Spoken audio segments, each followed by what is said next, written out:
After Juwan Howard signed with the University of Michigan, he began calling a fellow All-American he had met on the recruiting trip, shooting guard Jimmy King.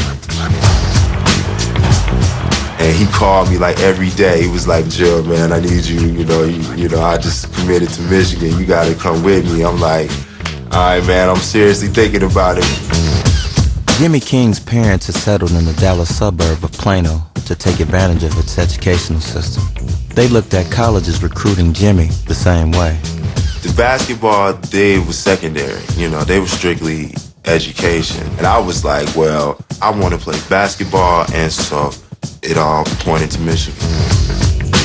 For Ray Jackson Jr., a coach's son from Austin, Texas, the chance to join two All-Americans at Michigan was simply too good to pass by. I've always wanted to be a team player, and I didn't want to go to a school where it was just me.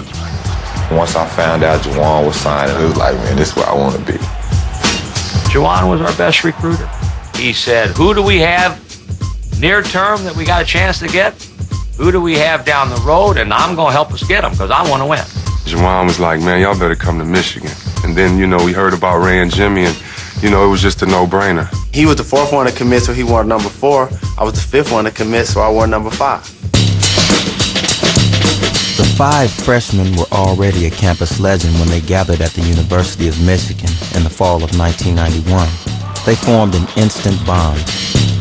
You would always see us together. So if you can vibe off the court, it makes it a lot smoother on the court. Right there by our dorm, they had like an outdoor basketball court. And we were fooling around, and everyone in that dormitory started looking out their windows, crowding around the court. And of course, we had a big crowd out there, and we had to show off then, You're one of the ugliest. See, we're not gonna get that on there. Everything was natural. It wasn't anything that was forced. It was all genuine. We just clicked. In the early 90s, college freshmen were still often seen riding the bench, but the Fab Five were determined to play a different game. Let's go get them. And let's have all the fun in the world we want. As a matter of fact, Coach Fisher, can we get these shorts a little longer if you don't mind? We were like, hey, we want some long, baggy shorts. And Fish was like, hey, if you guys, it's okay with me, but you guys better win some games. That's the biggest misconception. Is like we just walked on campus and was like, it was handed to us. I mean, you got seniors and juniors that don't want to lose their job. We all work for what we got. You have to bring your game every day. After a lackluster first half of the season, Coach Fisher made his move, starting all 5 freshmen on the road against Notre Dame. When he announced the lineup, everybody was like, yeah. Even the sophomores and the seniors and juniors were like, yeah. We got to win this game, because if we don't win this game, then Coach probably will not. He would break this up. He would break the Fab Five up. When you got 5 guys with cohesion like we had, that's something that you can't break up, and that's something that you have to bottle. As Michigan took off, the Fab freshmen captivated the fans. 5 personalities who blended as one. J. Rose. He was pretty much the leader of the team. He was the point guard. Rose. We kind of fed off his attitude. And some of the dunks Chris did in games, we could have all just went down and sat on the bench the rest of the game, because the game was basically over after that. So I guess he was the enforcer, man. Juwan, he's pretty much like the smooth operator. He was a cover boy on and off the court. Jimmy, the athleticism that he brought to the game, man, tremendous. That's baby Jordan. I don't know how else to explain it.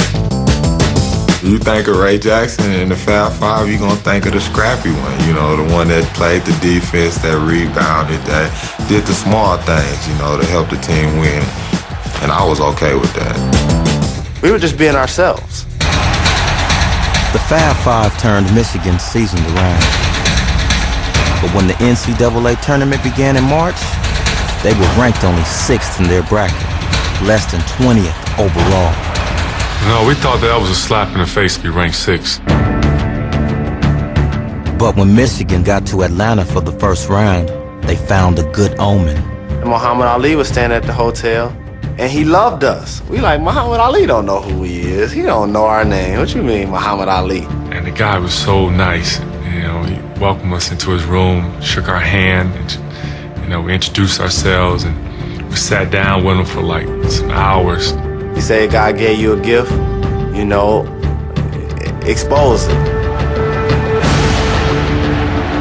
That just empowered us so much that we felt like we couldn't lose.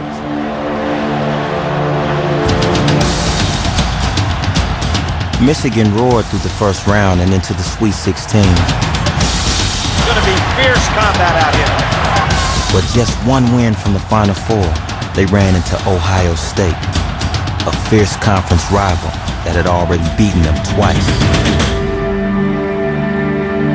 Michigan, we hate Ohio State people. You know, I got friends that go to Ohio State, and I really don't like them that much just because of the rivalry. That game went into overtime. It was a dogfight.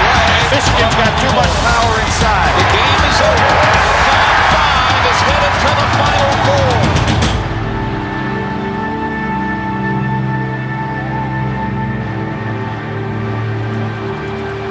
We gonna shock the world! I told you we gonna shock the world! I told you! We gonna shock the world! That right there was a slogan from Muhammad Ali, and I remember Muhammad Ali used to talk trash like that. We were going to the Final Four, and you know, it was just an amazing feeling. It's something I wish I could bottle up and carry with me. Michigan faced off against Cincinnati in the semifinal, and once more, the Fab Five delivered.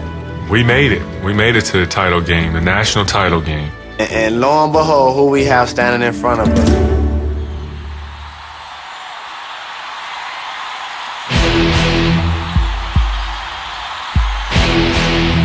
The 1992 finals matched Michigan against Duke, the defending national champs, and a team whose straight-laced style was as far from Fab Five flavor as a school could be. It became a good versus evil. How do you have the nerve to have your head shaved bald altogether with those long-ass shorts on? We really want to see Duke kill him. Get him, Duke. Get him. Get him. Beat him, Duke. First half, he played well. Rose driving. Alley-oop. But that second half, he just ran out of gas. Laettner, three-pointer, his second of the half. Laettner blocked it. Howard sets a screen out.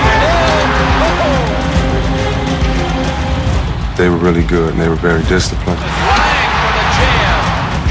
And they had experience, and they were seniors, and they were just a little more savvy than we were. They beat us, and they beat us soundly. The game is over. College basketball has a repeat champion. I remember crying on the bench, crying my eyes out. And I remember somebody just being like, so what, cry? Who cares, cry? Because we'll come back here next year and we're going to get it. I hope it hurts. I hope we remember.